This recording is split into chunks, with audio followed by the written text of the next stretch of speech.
talagang si Bangag ay nagsinungaling na naman. Imagine, ang drama niya last year na kung saan hindi daw siya sang-ayon sa impeachment na sinusulong ng mga kasabwat niya din dyan sa Kongreso na mga makakaliwang grupo at ang mga hindot, ang mga jutang ginimes na kasabwat niya, hindi daw siya sang-ayon dito sa impeachment laban kay Inday Sara. Pero ngayon, kaya nga ang INC ay nagkaroon ng ganong klaseng peaceful rally na inatinan ng milyon-milyon o millions, more than a million, all over the Philippines. Kaya naman ang bangag ninyong presidente ay na-windang. Nagbago na siya ngayon ng statement. Alright. Ang sinasabi niya dito, ito daw ang ginawa ng INC. Tignan muna natin ang statement. Here we go. Ang statement, dahil sumagot siya dito sa statement ni Enrile nga, di ba? Yung statement kasi ni Enrile, ito. Ang sabi ni Enrile dyan, there is a bigger question. Can the INC, with all its members, amend the Constitution or suspend or any of its provisions? Diba? Yun ba yung rally na yun ay pwedeng gawin ng INC na mag-amend o mag-amyenda, diba? O magbago o mag-suspend ng konstitusyon. Sabi ni Enrile, are we prepared to discard or sacrifice the value of rule of law for a person or a group of persons? Impeachment is just a constitutional legal process to remove a government official from his office if there is a ground and evidence to support it. The impeached official is not going to jail by the mere fact of his impeachment. As a nation and a state, we will incur a very detrimental precedent if we follow the logic implicit in the INC rally that they mounted. Are we prepared and ready to face the long-term consequences of that INC move? Ano ba yung consequence ng INC move anyway? Nagwala ba ang INC? Naging violente ba sila? Sila lamang nga actually, sabi ko nga, kung ako lang ang masusunod, dapat diretso ng Malacanang yan at hinila na yung pitoy ni Bangag na kasi liit ng... Anyway, mga palangga, then nagsagot dyan, nag-epal dyan ngayon si Bangag Jr. Ang sabi ni Bangag Jr. dyan, mga kababayan, referring to Enrile's statement, si Enrile daw is one of our best legal thinkers in the country. Oo, magaling naman talaga yan. Illegal thinkers, not legal thinkers. Imagine mo, sabi ko nga, ano ba ang naikontribute ni Enrile kung hindi pagtatraidor sa bayan natin? O, traidor. Okay, sabi ni Bangag, tama daw si Enrile, there is a consequence. There will be a precedent. It will be very problematic. So yung ginawa daw kayong mga INC members, lahat po kayo ay ang inyong naging hakbang para sa peaceful rally ay magkakaroon ng precedent at magiging problematic daw ang ating bayan. O, ang sabi ni Bangag, the House doesn't have a choice and the Senate doesn't have a choice once the impeachment complaints are filed. So dito nagsusuntukan na naman ang sinasabi ni Bangag na hindi siya sang-ayon sa pag-impeach kay Bangag. The reason why nagkaroon ng ganoong peaceful rally, ang sabi nga, ang statement nga ng INC dyan ay sila ay tumugon sa panawagan ng gobyernong Bangag na hindi tama na ibuhos ang pera, atensyon ng taxpayers' money sa nag-iisang vice president para punteryahin sa halip ay tumutok sa mga isyong panglipunan na kinahaharap ng ating mamamayang Pilipino sa mataas na bilihin, services, water, kuryente, krimen, at kung ano-ano pang mga isyong panglipunan and corruption.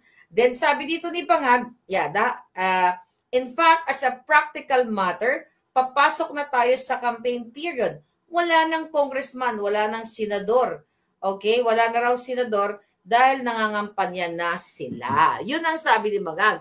Alam mo, dito ay makikita mo na natatakot sila. Umiikot ang tumbong ni Bangag. Teka lang at medyo umiikot ang tumbong ni Bangag at ni Enrile dito sa na to, yung mga bangag na yan, dito sa 1 million march or 1 million rally, peaceful rally na naganap nga dyan sa Quirino Grandstand na hindi nga satisfied yung taong bayan kasi akala ng taong bayan ay diretso na sila sa Malacanang at sasabayan na ng mga bruskong-brusko para patuloy o tuluyan na silang mawala sa mundo ng pagnanakaw. Kaya naman, yung sinasabi ni Bangag na problematic president, actually, si Bangag at ang gobyerno niyang mga kawatan ang nagbibigay ng problematic president sa inyo, sa taong bayan, sa mamamayang Pilipino, dahil sa kanyang pagngiwi, sa kanyang pagiging addictus benedictus, sa kanyang mga polisiyang pangmangmang o pang-adik lamang. So yun ang totoong problematic president. Lahat ng ginawa ni Bangag, ang korupsyon, ang pangidnap nila sa anak ni Distressed Mother, kasabwat si Teddy Boy, si Lisa Tanas, isa pa kung sino-sino pang kinasabwat nila, DOJ, DFA. So yun ang totoong problematic president na nagbibigay ng problema sa ating bansa. Imagine mo, no less than the president and the first lady ay sangkot sa kidnapping, sa smuggling at kung ano-ano pang kadyotahan. Yan ang totoong problematic president, Bangag.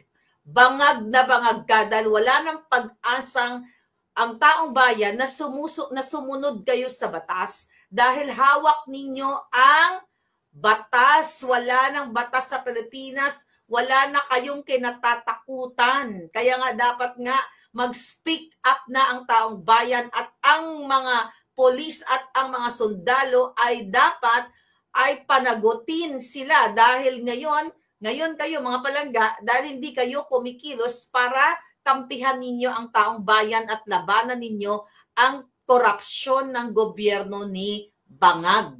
Yan ang totoong problematic president since day one na umupo si Bangag dahil kitang-kita nyo naman na transparent ang kanilang pagnanakaw. Kitang-kita nyo naman mga brusko na dapat accountable itong mga hinayupak na ito sa paglalansi sa taong bayan. Sila ang tunay na nagbibigay ng problema, hindi yung INC. Nang gulo ba ang INC?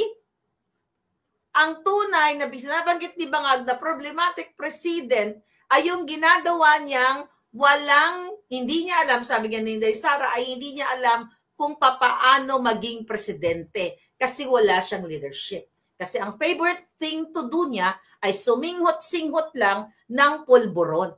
Wala siyang utak dahil nasunog na ng pulburon. Pirma-pirma lang, basa-basa lang, ngiwi-ngiwi lang. Yan ang katotohanan, mga kababayan. Kaya yung mga sinasabi nila dito sa INC rally na problematic president, mga sinasabi ni Bangag, natatakot sila dahil nakita nila yung dami ng tao. Sabi ko nga sa inyo kagabi, yung nakikita ko, yung opinion ko sa nangyari sa peaceful rally, ito ay statement na kayong mga Bangag, ayusin nyo yung pamamahala ninyo. Itigil nyo yung pagnanakaw, inigil nyo yung panggigipit, o lahat ng kadyotahan ninyo, or else, mas marami pang magsasalita sa kalsada. Diba? Yun yung nakikita natin kasi wala nang tiwala ang mamamayang Pilipino sa inyong mga Bangag. Yan ang tunay na problematic, hindi president. Ikaw ay problematic president. Diba? Hindi president problematic president dahil punong-puno ng problema ang ibinigay mo sa taong bayan. Ngayon, mga palangga, ano ang breaking news natin? Okay? Another problematic. Alright? Okay. Hindi kayo gumagalaw dyan. Okay, here we go. Habang tayo ay problematic, kayo dyan, wala kayong masaing, wala kayong pambayad sa kuryente, pambayad sa tubig, pang tuition fee ng anak nyo, pang ospital, lahat ito'y nararamdaman ninyo. Ang inyong mga cabinet secretaries, mga palangga, the other day pala, ay lumilipad na papuntang Thailand. Sa Koh Samui. I don't know kung tama yung pagkipigas ko. Sino ang taga-Thailand dito? Okay, bibigyan ko kayo ng homework, ha? Bibigyan ko kayo ng assignment. Okay, Miss Cathy Binag, you're here. Bibigyan ka ng assignment palangga. Okay? Habang kayo ngayon ay namumroblema sa buhay ninyo, ang mga cabinet secretaries ay pupunta sa Koh Samui, KOHSAMUI, kung para siyang counterpart ng Maldives, di ba? You know Maldives.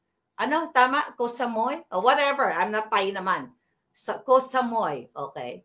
Alright? Koh Samui. Okay. Koh Samui basa ko. Anyway, hayaan mo na. O kung Samui, di ko kung Samui. Anyway, so ngayon, the other day, tama yan. Ito, yan yung spelling. O yan. Ayan. Koh Samui. Okay. So